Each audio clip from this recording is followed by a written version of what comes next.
안녕하십니까. 강남 프라임 영어학원의 배수루입니다. 자, 오늘은 지난 시간에 이어서 가정법 두 번째 시간 as if와 wish라는 표현에 대해서 공부해 보도록 하겠습니다. as if, 마치 뭐뭐인 것처럼 이란 뜻이죠. wish라는 동사는 소망하다라는 동사고요. 이 두 가지 표현이 나왔을 때는 뒤에 가정법 동사와 결합될 가능성이 높아지겠죠. 그 이유는 마치 뭐뭐인 것처럼, 실제로는 그렇지 않으면서 마치 뭐뭐인 것처럼 이렇게 의미가 이어지고요. 소망하는 것도 뭘 소망하겠어요? 실제로는 그렇지 않으니까 소망하겠죠. 그래서 이 두 가지 표현이 나왔을 때 뒤에 가정법 동사가 연결될 가능성이 아주 높은데, 그때 나올 수 있는 가정법 동사의 형태가 어떤 것이 있고, 그리고 각각의 가정법 동사의 형태가 의미하는 바가 무엇인지에 대해서 내용을 쭉 정리해 보도록 하겠습니다. 그리고 그 정리한 내용을 구체적인 예문에 적용하면서 학생들이 쉽게 이해할 수 있게끔 수업을 진행하도록 하겠습니다. 관련된 내용을 간단하게 정리하고 나서, 그리고 나서 설명을 이어나가도록 하겠습니다. 가정법과 관련된 다양한 표현 중에 가장 많이 쓰이는 게 저 두 가지의 표현이죠. as if라는 표현이 나올 때, 또는 wish라는 동사가 나왔을 때, 이 뒤에는 아무래도 가정법 동사가 이어지는 경우가 대부분이겠죠. 그럴 수밖에 없는 게 as if는 마치 뭐뭐인 것처럼, 실제로는 아니면서 마치 뭐뭐인 것처럼. wish라는 동사는 무슨 뜻이에요? 소망하다라는 뜻이죠. 빌 게이츠가 재벌이 되기를 소망하나요? 그건 아니죠. 자, 소망의 내용은 어떤 내용이에요? 아니니까, 아니라는 걸 전제로 그것을 소망하지 않겠습니까? 이 표현들의 의미적 특성 때문에 가정법 동사와 자연스럽게 이어질 수밖에 없다, 그 얘기인데, 문제는 이때 나오는 가정법 동사의 형태가 굉장히 다양하냐. 자, 학생분들은 두 가지만 머릿속으로 떠올릴 수 있으면 됩니다. 이때 나올 수 있는 가정법 동사의 형태는 두 가지. 첫 번째는 과거 시제의 형태로 가정법 동사가 나올 수 있고요. 또 하나는 had 플러스 PP 형태로 가정법 동사가 나올 수 있다 라고 이해하시면 가장 간단할 겁니다. 가정법 동사가 과거 시제 형태로 나올 때는 뭐를 의미하냐? 이 부분의 시제가 주절 시제와 일치한다는 시그널이에요. 즉, 주절 시제가 현재 시제면 이 부분도 현재 시제로 해석을 하고, 주절 시제가 만약에 과거 시제면 이 부분도 과거 시제로 해석을 하라는 얘기예요. 만약에 가정법 동사가 had 플러스 PP 형태로 나온다. 이건 무슨 시그널이냐? 자, 이 부분의 시제를 주절 시제보다 한 시제 이전 시제로 해석을 해달라는 시그널이에요. 예를 들어 주절 시제가 현재 시제면 이 부분은 과거 시제로, 주절 시제가 만약에 과거 시제면 이 부분은 대과거 시제로 해석을 해달라는 얘기죠. 자, 여기까지만 들으면 이게 무슨 얘기인지 싶겠지만은 이거를 문장을 통해서 하나하나씩 적용하다 보면 그 얘기구나. 바로 틀을 잡을 수 있을 겁니다. 조심하셔야 되는 것은 이 가정법 동사로서의 과거 시제, 가정법 동사로서의 had PP에 관련된 내용들, 우리가 기존에 알고 있던 내용들은 가정법과 관련된 내용이 아니라 직설 화법, 직설법과 관련된 내용이었죠. 이게 무슨 얘기냐? 저는 직설법을 따로 배운 적이 없는데요. 우리가 평상시에 쓰는 화법이 직설법이에요. I am hungry. I am Tom. 나는 배고프다. 배가 고프니까 배가 고프다고 하는 거겠죠. 실제로는 배가 고프지 않다는 걸 전제로 하는 얘기인가요? 실제로는 배가 안 고프지만 배가 고프다 치고 뭐 이런 의미로 얘기하는 게 아니죠. 우리가 평상시에 쓰는 화법이 직설법이고요. 자, 오늘 배우는 1번과 2번 가정법 동사로서 두 가지 형태가 나올 수 있는데 과거 시제 형태로서 가정법 동사가 나올 때와 had 플러스 PP 형태로서 가정법 동사가 나왔을 때의 각각의 의미하는 바가 뭔지에 관련된 내용은 우리가 기존에 알고 있던 직설법에서 배웠던 시제의 특징과는 아무 관련 없어요. 같으면 따로 배울 필요가 없겠죠. 가정법 동사와 직설법 동사는 그 쓰임이 다르니까 따로 배우는 겁니다. 우리가 기존에 알고 있던 그 시제의 사용 방법과는 별개의 내용으로서 가정법에서 적용되는 내용이니까 가정법에서의 특징이라고 생각하시고 이해하시면 되는 겁니다. 자, 아까 얘기했던 그 내용 한번 적용해 볼게요. 다시 한번 반복해 볼까요? 이런 표현이 나왔을 때 아무래도 가정법 동사와 자연스럽게 어울릴 텐데 이때 나오는 가정법 동사의 형태는 두 가지. 첫 번째는 과거 시제 형태로서, 두 번째는 had 플러스 PP 형태로서 가정법 동사가 나온다 그랬죠? 가정법 동사가 과거 시제 형태로 나올 때는 무슨 뜻이다? 이 부분의 시제를 주절 시제와 일치시켜서 해석을 해달라. 주절 시제가 현재 시제면 얘도 현재 시제, 주절 시제가 과거 시제면 얘도 과거 시제로 해석을 해달라는 얘기고요. 만약에 가정법 동사가 had 플러스 PP 형태로 나오면 무슨 시그널이다? 이 부분의 시제를 주절 시제보다 한 시제 이전 시제로 해석을 해달라. 주절 시제가 현재 시제면 이 부분은 과거 시제로, 주절 시제가 과거 시제면 이 부분은 대과거 시제로 한 시제 이전 시제로 해석을 해달라라는 시그널입니다. 자, 방금 배웠던 내용을 문장에 적용해 볼까요? 1번 문장서부터 적용을 해보면 as if 뒤에 과거 시제 형태로서 가정법 동사가 나왔죠. 무슨 시그널이다? 이 부분의 시제를 주절 시제와 일치시켜달라. 주절 시제가 무슨 시제예요? 현재 시제죠. 뭐를 보고 알았어요? 톡스라고 써있죠. 주절 시제가 현재 시제면 가정법 동사가 과거 시제 형태로 나온 이 부분은 무슨 시제로 해석을 해달라? 주절 시제와 일치시키는 거니까 똑같이 이 부분을 현재 시제로 해석을 하면 되고요. 2번 예문 볼까요? as if 뒤에 가정법 동사가 had 플러스 PP 형태로 나왔죠. 주절 시제보다 한 시제 이전 시제로 이 부분을 해석해달라는 얘기인데 주절 시제가 뭡니까? 똑같이 주절 시제가 현재 시제죠. 자, 그럼 이 부분은 무슨 시제로 해석을 해라? 주절 시제인 현재 시제보다 한 시제 이전 시제인 과거 시제로 해석을 하면 되겠죠. 무슨 얘기인지 알겠죠? 그러면 3번과 4번은 1, 2번 문장과 어떻게 다르냐? 똑같이 접근하시면 돼요. 3번 문장 보시면 as if 뒤에 가정법 동사가 과거 시제 형태로 나왔죠. 무슨 시그널이라고요? 이 부분의 시제가 주절 시제와 일치한다는 얘기죠. 주절 시제가 뭡니까? 3번 문장에서의 주절 시제는 과거 시제네요. 주절 시제가 과거 시제니까 이 부분도 똑같이 과거 시제로 해석을 하면 되고요.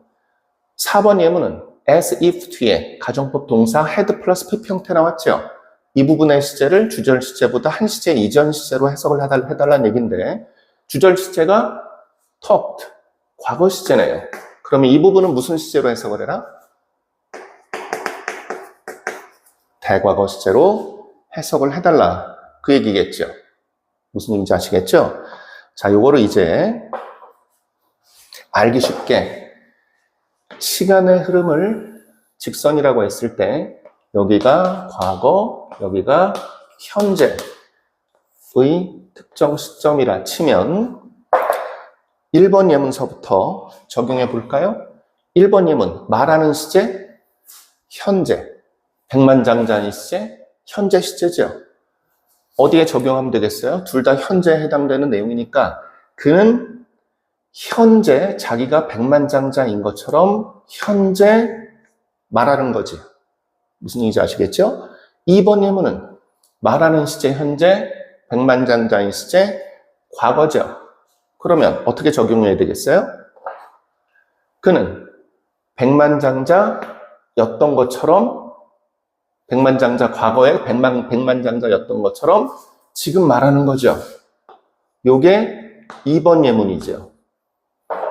아까 처음에 그는 마치 자기가 지금 백만장자인 것처럼 지금 말한다. 이게 1번 예문이고요. 1번 예문의 내용이고요. 2번 예문은 말하는 시제는 현재고 백만장자의 시제는 과거잖아요. 그는 과거에 자기가 백만장자였던 것처럼 지금 말하는 겁니다. 내가 지금은 이 모양 이 꼴로 살지만 나 옛날엔 잘 나갔었어. 뭐 그런 얘기겠죠. 그게 이제 2번 예문에 해당되는 내용이고요. 3번 예문은 둘 다 백만장자인 시제 과거, 말하는 시제 과거죠. 과거에 그는 자기가 백만장자인 것처럼 요때 그렇게 얘기한 거죠. 요게 3번 문장이 담고 있는 시제의 내용이겠죠. 4번 예문은 뭐겠어요? 4번 예문은 말하는 시제가 과거고요. 그리고 백만장자인 시제는 대과거죠. 어떻게 적용하면 되겠습니까? 자, 말하는 시제가 과거예요. 그는 과거에 말했습니다. 뭐 열흘 전이든 6개월 전이든 1년 전이든 그는 과거에 말했어요. 뭐라고 얘기했냐? 말했던 시점인 과거보다 더 이전에, 즉 요때나 요때 자기가 백만장자였던 것처럼 요때 얘기한 거죠. 요게 바로 4번 문장이 담고 있는 내용이다. 그 얘기예요. 차이점 이해되시죠? 자, 똑같이 적용하시면 됩니다. wish라는 표현이 나왔을 때 예문 볼까요? 내가 백만장자이기를 소망하든 소망했든 아니니까 소망하겠죠. 자, wish라는 동사 뒤에 가정법 동사가 나오는데요. 어떤 식으로 나왔어요? 가정법 동사가 과거 시제 형태로 나왔죠? 무슨 시그널이다? 이 부분의 시제를 주절 시제와 일치시켜달라. 주절 시제가 뭐죠? 주절 시제가 wish. 현재 시제네요. 자, 그럼 이 부분은 무슨 시제로? 주절 시제와 일치시켜 해석해달라는 시그널이니까 똑같이 현재 시제로 해석을 해야 되겠죠. 아까 뭐라 그랬죠? 가정법 동사를 과거 시제 형태로 쓸 때에는 이 부분의 시제를 주절 시제에 맞춰달라. 주절 시제가 현재 시제면 현재, 주절 시제가 과거 시제면 과거 시제로 이 부분을 해석해달라는 얘기죠. 기억나시죠? 계속해서 똑같이 적용하시면 됩니다. 2번 예문 보시면 wish란 동사 뒤에 가정법 동사가 had 플러스 P 형태로 나왔죠. 무슨 시그널이다? 주절 시제, wish라고 써 있으니까 주절 시제가 현재 시제인데 이 부분의 시제는 주절 시제보다 한 시제 이전 시제로 해석을 해달라. 즉, 이 부분의 시제는 과거 시제로 해석을 해달라는 얘기겠죠. 이런 식으로 똑같이 적용하면 돼요. 3번과 4번 문장은 1번 문장과 뭐가 달라요? 주절 시제가 현재가 아니라 둘 다 주절 시제가 wished라고 써 있으니까 과거 시제네요. 그리고 나서 3번 문장 보시면 뒤에 가정법 동사가 과거 시제 형태로 나와 있죠. 주절 시제와 일치시켜달라. 주절 시제가 과거 시제니까 이 부분도 과거 시제로 해석하면 되고요. 4번 예문은 가정법 동사를 had P 형태로 썼으니까 주절 시제인 과거 시제보다 더 이전 시제, 즉 이 부분은 대과거 시제로 해석을 해달라는 얘기겠죠. 무슨 얘기인지 아시겠죠? 자, 그러면 이렇게 표를 그린다면 어떻게 그릴 수 있겠어요? 시간의 흐름을 똑같이 직선이라고 했을 때 여기가 과거, 여기가 현재의 특정 시점이면 1번 예문, 소망하는 시제 현재, 백만장자인 시제 현재. 나는 지금 내가 백만장자이기를 지금 소망하는 거죠. 나는 내가 지금 백만장자이기를 지금 소망한다. 이게 1번 예문이고요. 자, 2번 예문은 어떻게 되겠어요? 소망하는 시제 현재, 백만장자인 시제 과거 시제예요. 이건 어떤 내용이겠어요? 예를 들어서 선생님이 나이가 예를 들어서 뭐 80대, 90대 나이가 굉장히 많은데 젊었을 시절을 생각해 보니까 20대 때 아주 젊었을 때 굉장히 가난했나 봐요. 가난했어요. 가난했다 쳐요. 이제 지금은 80대, 90대인 지금은 굉장히 돈이 많은 준재벌급에 해당되는 부자인데 20대 때 돈이 없는 바람에 내가 사랑하는 사람과 함께하지 못했던 뭐 가슴 아픈 추억이 있다 치면 그러면은 어떤 생각을 하겠어요? 나이가 8, 90 되는 사람이 지금 재벌이기를 소망하는 게 아니죠. 그때 내가 돈이 많았으면 그 사람과 함께 할 수 있었을 텐데 그 당시에 관련된 후회, 아쉬움이 있겠죠. 나이가 뭐 8, 90대 가지고 지금부터 내가 재벌이 될 거야 뭐 이런 생각을 하진 않겠죠. 재벌이면 좋겠지만 여하튼 소망하는 시제는 현재 시제지만 이 사람이 재벌이길 바라는 시제는 그때 내가 재벌이었으면 얼마나 좋았을까라고 지금 소망하는 거죠. 소망의 시제는 현재 시제지만 소망의 내용은 과거네요. 무슨 얘기인지 알겠죠? 그때 내가 과거에 재벌이었다면 얼마나 좋았을까 라고 지금 소망하는 거죠. 이게 2번 예문이고요. 3번 예문은 둘 다 과거 시제죠. 소망하는 시제도 과거, 백만장자의 시제도 과거니까 나는 과거에 백만장자이기를 그때 바랬다. 이게 이제 3번 예문이고요. 4번 예문, 소망하는 시제 과거, 그리고 백만장자인 시제 대과거 시제예요. 그러면 어떻게 적용하면 되겠습니까? 그는 과거에, 소망하는 시제가 과거니까 그는 과거에 소망했어요. 과거의 특정 시점에 소망했는데 요때 뭘 소망했냐? 소망했던 시점인 과거보다 더 이전 시제, 요때 백만장자였으면 얼마나 좋았을까라고 요때 소망한 거죠. 요게 바로 4번 문장이 담고 있는 시제의 영역입니다. 무슨 얘기인지 아시겠죠? 자, 우리가 이 배운 내용을 그대로 내용적으로 적용해서 표 위에 이렇게 표시를 해봤습니다. 어때요? 이해가 좀 되셨나요? 요거를 설명을 들으면서 이해가 됐다 라고 착각하시면 안 돼요. 이게 정말 이해가 된 거라면 반드시 여러분들은 끄고 혼자서 백지를 꺼내놓고 문장 전체를 그대로 복기하면서 제가 지금 설명했던 이 내용 그대로 표 위에다가 본인이 그려낼 수 있어야 돼요. 처음부터 끝까지 똑같이. 이게 돼야만 나 혼자 있을 때 떠올려서 적용할 수 있는 겁니다. 이 중학생이든 고등학생이든 고3 수험생이든 N수생이든 어법 문제는 어차피 문제가 하나지만 적용해야 되는 내용은 굉장히 광범위하게 많습니다. 문법 문제, 어법 문제는 하나지만 이 어법에 관련된, 문법에 관련된 내용을 정확하게 이해하고 있지 않으면은 해석을 할 때도 얼추 느낌으로 해석을 해야 돼요. 뭐 그런 얘기인 것 같은데 정도에서 멈출 수밖에 없습니다. 우리가 문법을 굉장히 정교하게 배워야 되는 이유가 바로 거기에 있어요. 100점 만점에 70점, 80점 넘는 데는 지장이 없어요. 느낌에 의존해서 단어의 뜻, 얼기설기 엮어서 해석을 한다 해도 7, 80점은 나올 겁니다. 하지만 본인이 1등급, 안정적인 1등급을 수능에서 확보하겠다라는 생각이 있다면 반드시 정교하게 문장의 의미를 이렇게 맞춰나가는 그 능력을 갖춰놔야 됩니다. 무슨 얘기인지 아시겠죠? 힘드시겠지만 한번 쭉 복기를 해보시고요. 한번 쭉 써보시기 바랍니다. 자, 오늘 as if와 wish에 관련된 내용을 설명을 했고요. 이 다음 시간은 요거 말고 가정법과 관련된 추가적인 간단한 내용을 한 번 더 정리하고 가정법을 마치도록 하겠습니다. 고맙습니다.